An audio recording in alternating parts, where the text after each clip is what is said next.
나는 아직 부모님께 경제적인 도움을 받고 있다는 분. 오른쪽 눈 윙크. 요게,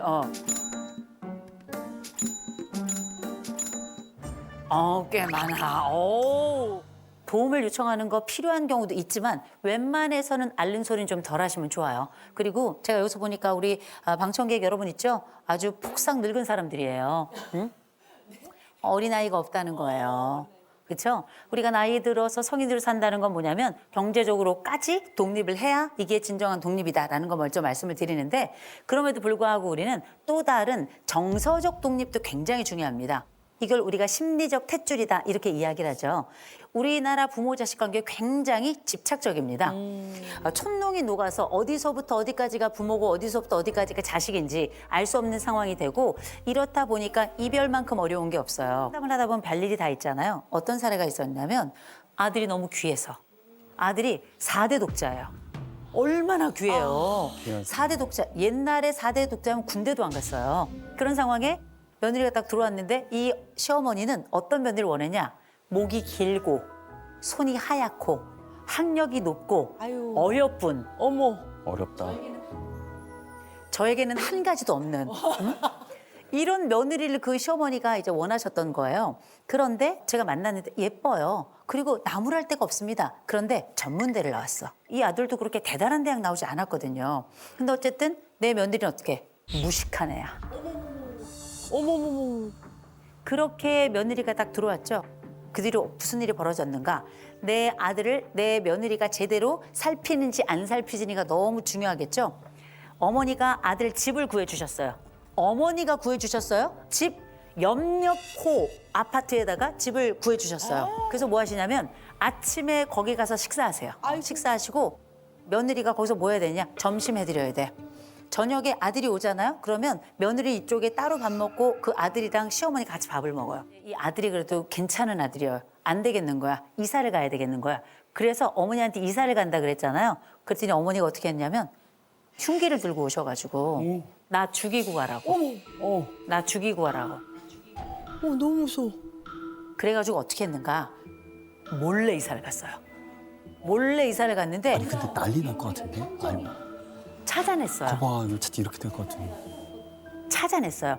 찾아내서 어떻게 했냐? 그 근처에 호텔 방을 잡고 자고 아들이 회사 간 사이에 비밀번호를 알아낸 거예요. 며느리만 집에 있잖아요. 그 비밀번호를 열고 들어간 거예요. 어머 무서워. 들어가서 뭘 했냐면 며느리 머리채를 잡고서 동네를 이제 끌고 다녔어요. 동네를. 이게 21세기에 가능한 이야기예요? 이게 딱 1년 반 전에 있었던 이야기예요. 1년 반 전에. 어머 말도 안 돼. 이거는 자식 세대가 그 부모 세대로부터 나오기도 해야 되지만 동시에 부모도 이 자식들하고 독립을 못하는 거예요. 완전히 섞여가지고 네가 내 살인지 내 살이 네 살인지 이해가 안 되는 이런 상황에 지금 접어드는 거거든요. 독립 불가예요. 아주 병리적으로 엮여있는 가족이고 대단히 분화도가 낮기 때문에 분화도라는 건 뭐냐? 어떤 문제가 터졌을 때 이 문제를 감정적이 아니라 독립적이고 동시에 합리적으로 이성적으로 풀어가는 그 능력과 정도, 수준을 말하는 건데 이 집은 전체적으로 분화도가 다 낮은 거예요. 최종적으로 제가 지금 말씀드렸던 이 사례, 이 집은 어떻게 했는 줄 아세요? 이혼해야 될 것 같아. 이혼 안 했어요. 안 됐어요? 이민 갔어요. 우리가 알고 있는 이 독립과 관련해서 우리가 몇 가지 기억해야 될 것이 있다. 자식은 기쁨이 될 수 없다. 더군다나 제일 위험한 건 유일한 기쁨이 될 때예요. 자식이 유일한 기쁨이 된다는 건 그건 이미 유일한 기쁨이 아니라 그냥 내 자신이 된 거거든요. 그래서 자식은 유일한 기쁨이 돼서는 안 된다라고 먼저 말씀을 드려요. 자, 그런 차원에서 진짜 독립이라고 하는 건 혼자 살아가는 것이 정수가 아니라 건강하게 따로 있지만 어른답게 대화하고 같이 협업할 수 있는 능력까지 가진 걸 전 이걸 독립이라고 부르고 싶습니다. 3가지 부모들이 하지 말아야 될 소리가 있어요. 죽는 소리, 앓는 소리, 욕하는 소리. 요거 넘버 3인데요. 돈이 없어 죽겠다. 아우, 난 이거 꼭 해야 되는데 난 왜 이렇게 힘들게 사니? 이게 다 죽는 소리예요. 그죠? 2번째, 앓는 소리. 아프다, 아프다, 아프다, 아프다, 아프다. 아프다, 아프다, 아프다 하면 나중엔 아프다 소리로 들리지도 않아요. 세 번째, 욕하는 소리. 머저리 같은 놈이, 이 모질한 놈이, 이 한심한 놈이, 이 효도 모르는 놈이. 네가 뭐가 되겠냐? 이런 얘기들이 있죠. 이거 다 뭡니까? 자식들의 미래를 완벽하게 갉아먹는 소리입니다. 제가 아주 가까운 사람이 있었는데 그 사람의 경우는 나이가 40대 지금 초반입니다. 40대 초반인데 부모님하고 같이 살아요. 이 딸 혼자 버는 돈으로 이 부모님이 살아가고 있어요. 이게 지금 이 40대인 이 딸이 고등학교 3학년 때부터 시작된 일이에요. 엄마 아버지가 전혀 일을 하지 않았고요. 어머니가 아파요. 딸에게 전화해. 병원 같이 가. 아버지가 은행 가야 돼. 딸에게 전화해. 은행 같이 가. 집에서도 밥 안 먹고 기다리고 있어요. 어머. 딸이 와서 그 밥 다 해요. 그리고 나서 그 밥 차려가지고 식구들이 같이 밥을 먹어요. 이 딸 새벽 4시에 일어나가지고 일 시작해요. 새벽 4시에 일어나서 밤에 11시, 12시까지 일을 하는 딸이에요. 그럼 내 삶이 없잖아. 없지. 그래가지고 뭐 할까요? 결국 안 되겠다 싶어서 이 딸이 나왔어요. 딱 나왔어. 그러면 이제 독자적으로 또 살아야 되잖아요. 근데 이 딸이 남자친구가 생겼어. 그랬더니 무슨 일이 벌어졌냐면 이 딸한테 아버지가 얘기한 거야. 아프다, 아프다. 네가 있어야 된다, 네가 있어야 된다. 결국은 이 딸은 이 남자친구랑 헤어지고 다시 친정으로 들어왔어요. 이렇게 자식의 앞길 막고 자식의 청춘에 집을 내어서 이렇게 사는 부모를 저는 거머리 부모라고 불러요. 전 기꺼이 그렇게 불러야 된다고 생각해요. 이 여인이 이 집에서 딱 나왔어. 이 집은 어떻게 될까요? 돌아가요. 이게 의인들, 착한 사람들의 역기능이에요, 이게. 이 착한 사람 하나를 중심으로 나머지 가족이 다 병리적으로 되는 경우도 있는데 미친 듯이 도망 나와야 돼요. 굉장히 중요한 겁니다. 혹시 내 부모가 죽는 소리에, 내 부모가 앓는 소리에 이렇게 내 미래를 막는 욕하는 소리 하잖아요. 언제부터 우리가 부모 말 잘 들었다고 그런 얘기를 고지고 그때로 들어요. 무시하시기 바랍니다.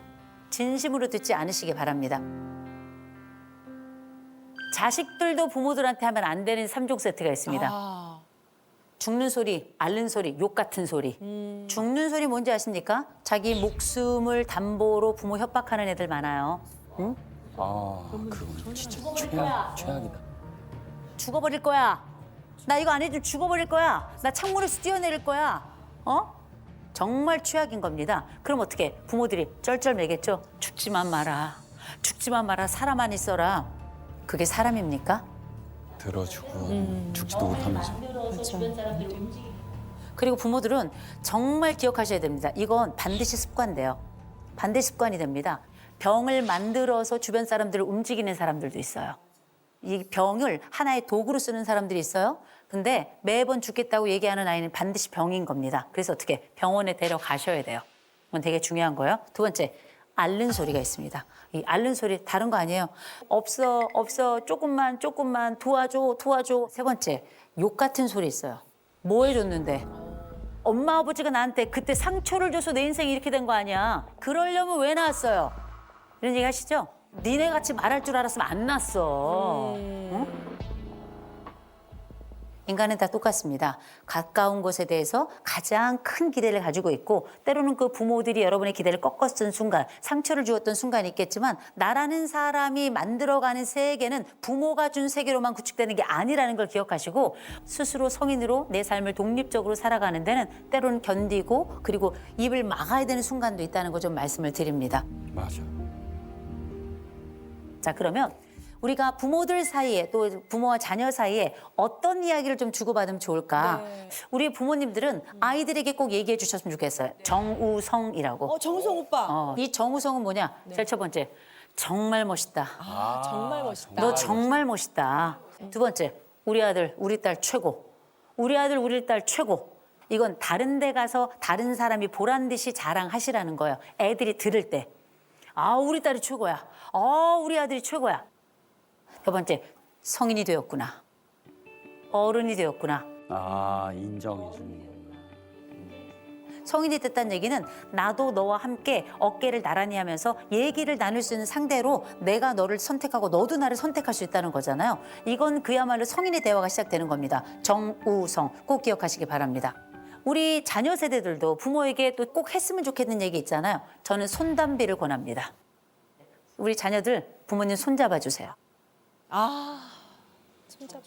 특별히 여기 남성분들도 많이 계신데 딸들이 부모의 손을 잡는 비율에 비해서 아들들이 부모의 손을 잡는 비율은 30%가 안 됩니다. 굉장히 낮아요. 쑥스러워요. 쑥스럽죠. 쑥스러워. 그냥 늙은 손을 잡아주셨으면 좋겠어요. 주름진 손을 잡아주셨으면 좋겠어요. 왜냐? 나이 든 사람 손은 아무도 안 잡습니다. 그거 알고 계셔야 돼요. 그래서 손주가 기쁜 거예요. 사람을 가리지 않고 손을 잡아주니까. 이젠 우리가 그 늙은 자의 손을 잡아야 되는 겁니다. 꼭 손을 잡아주셨으면 좋겠고요. 부모님께 말씀하십시오. 닮고 싶어요. 아버지 닮아 참 좋아요. 저 엄마 닮아서 너무 좋아요. 최고의 말. 최고의 찬사 아니야? 최고의 찬스. 담고 싶어.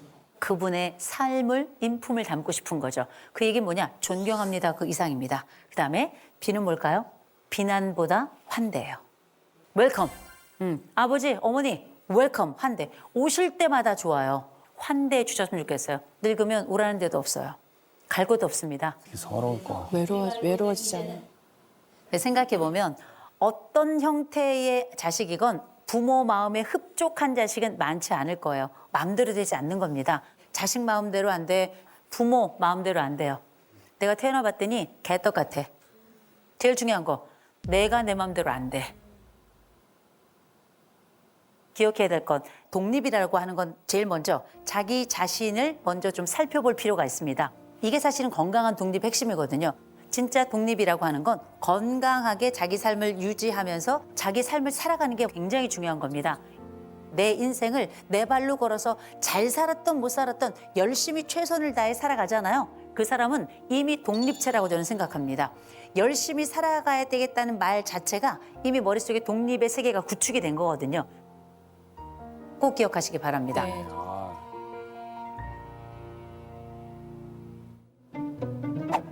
네, 좋아요. 네, 좋습니다. 네네. 네, 저는 싱어송라이터로 활동하고 있는 빈하영이라고 합니다. 네. 아니 이분 나 어디서 봤어? 제가 그 도시그죠? 피아니스트. 네네. 그래서 낯이 있구나. 그러세요? 오. 제가 이제 올해로 42이나 됐거든요. 네. 이제 올해로 42이나 됐거든요. 근데 아직도 저한테 이제 어머니께서 조금 과하게 이렇게 약간 예를 들면 그 한약 같은 거 먹일 때도 그냥 이거 챙겨 먹어 하고 파우치만 꺼내면 되는데 그거를 가위로 자르셔서 병에 담으셔서 제 집까지 배달해 주세요. 그거 파우치 뜯게 하는 것도 싫다고.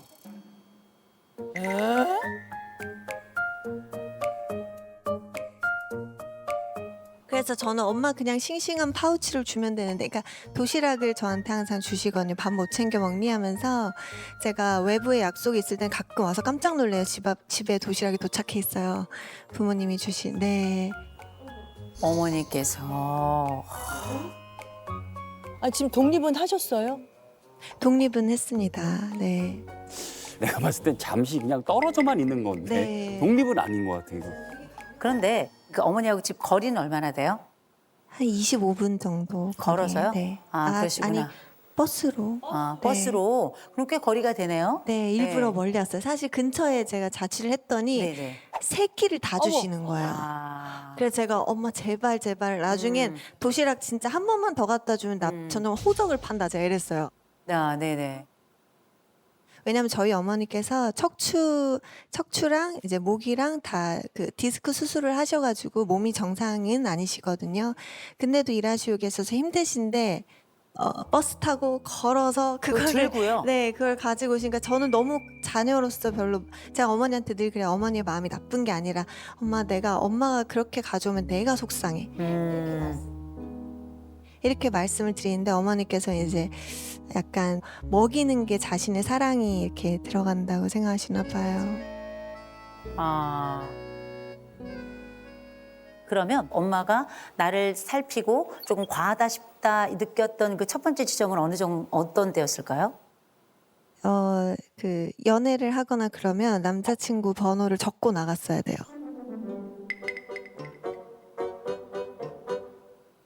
아파트 방문하러 호수 적듯이. 저기 여기 가요.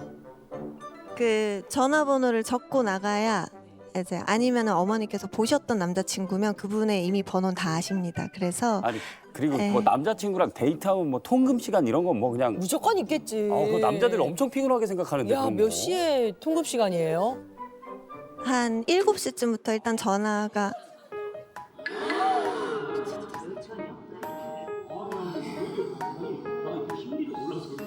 7시부터 우리 역사가 시작되는데. 그럼 아니 역사가 시작도 아니고 그건 네. 빌드업 하는 시간이야. 그때는 빌드업, 7시면 빌드업 빌드업. 들어가는 시간. 초저녁에. 그 7시에 왜 전화를 하시냐면 몇 시에 보내줄 건지를 약속 받으시려고. 야. 네. 그러니까 저한테 전화를 하시는데 제가 이제 어머니가 하도 그러시니까 제가 전화를 안 받잖아요. 그러면 이제 그분한테 전화를 하는 거예요. 그래서 우리 딸 몇 시에 보낼 거냐. 예? 저요? 저기 죄송합니다. 네. 제 7시인데요. 어머니 어떻게 할까요? 그러면 어머니 뭐라? 그러면 밥 먹고 9시 전, 뭐 8시 전까지 보내. 이러면 지금 밥 먹기 시작했는데 지금 그럼 밥 8시 먹으면- 반까지 들어와. 이러면서 이제 8시쯤부터 계속 전화가 옵니다. 어디냐. 이제 출발을 해야 되지 않냐. 근데 11시가 넘어서 제가 귀가하면 항상 어머니께서 아버지 시켜서 저 지하철에 데리러 오셨어요, 여기. 많이 놀라셨다 지금 남자분들이 남성분들이. 지금 예. 얘기 내내 쉽지 야, 않은데. 쉽지 않다. 뭐지? 이러면서. 네. 너무 개입을 많이 하니까 우리.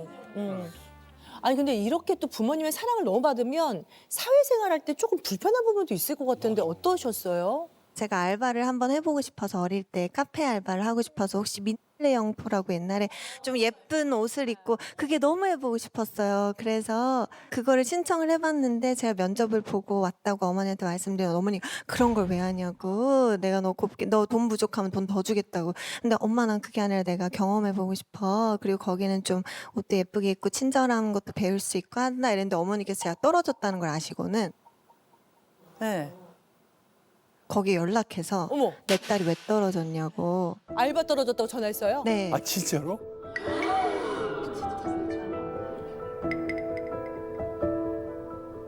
그래요? 그래서 거기에서 하시는 얘기가 그분 기억난다. 음악 전공하셨죠? 이러면서 너무 곱게 자란 티가 나서 힘들어 할까 봐 못 뽑았다고 얘기하셨다고 어머니께서 어머니 통해서 저는 이유를 들었어요, 그때. 네네. 여기 어머니 혹시 계세요?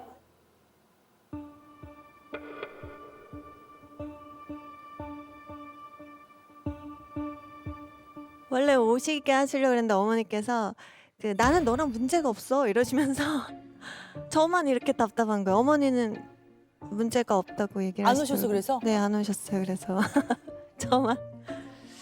네. 일단 제가 말씀 들어볼 때는 일단 엄마에게는 이 딸이 기쁨이기도 하지만 트로피이기도 해요. 더군다나 우리 아이들 그 예체능 시켜본 분들은 아십니다. 저분은 돈으로 쌓아진 탑이에요. 네. 그건 뭐냐면 돈이 들어간다는 게 중요한 게 아니라 이 돈만 들여가는 직업이 아니고요. 어렸을 때부터 데려오고 데려가고 레슨 가고 그 선생님께 막 부탁해서 그 시간 맞추고 이런 모든 과정들을 저는 너무너무 잘 알고 있는 사람이기 때문에 이런 부분들에 엄마들이 가지고 있는 에너지가 얼마나 투여가 되는지 알거든요. 이걸 부모 투자라고 불러요. 부모 투자는 많으면 많을수록 여기에 대해서 내 영혼이 그만큼 들어갔다고 생각하시면 돼요. 내 청춘이 들어가고 그래서 내 딸이 나야. 그런 것 같아요. 저 남자친구 만날 때 어머니가 마음에 안 들면 못 만나기도 하시고. 그죠? 네. 그리고 네. 본인 마음에 들면 저는 마음에 안 드는데도 막 밀어붙이세요. 그렇죠. 그러면 이 결정은 누가 해야 되는 결정인가요? 제가 그렇죠. 하영 씨가 해야 되는 결정이에요. 그런데 어떤 방식으로 할 것인가가 또 두 번째 이어지는 질문이겠죠. 우리가 때로는 알레그로를 해야 될 때도 있잖아요. 안단테로 가야 될 때도 있어요. 어떨 땐 건반을 치지 않아야 되는 순간도 있어요. 그건 쉼표라고 부르죠. 그 순간을 지금 만들어야 될 것 같아요. 근데 이건 안심의 쉼표여야 되거든요. 새끼 다 도시락 싸서 보내주셨던 거 25분 거리 되니까 한 끼만 됐잖아요. 첫째, 더 멀리 이사 가세요. 네.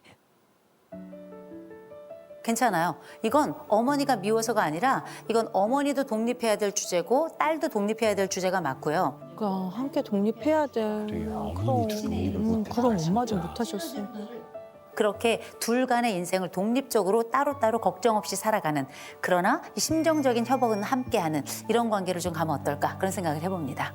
아, 네, 감사합니다.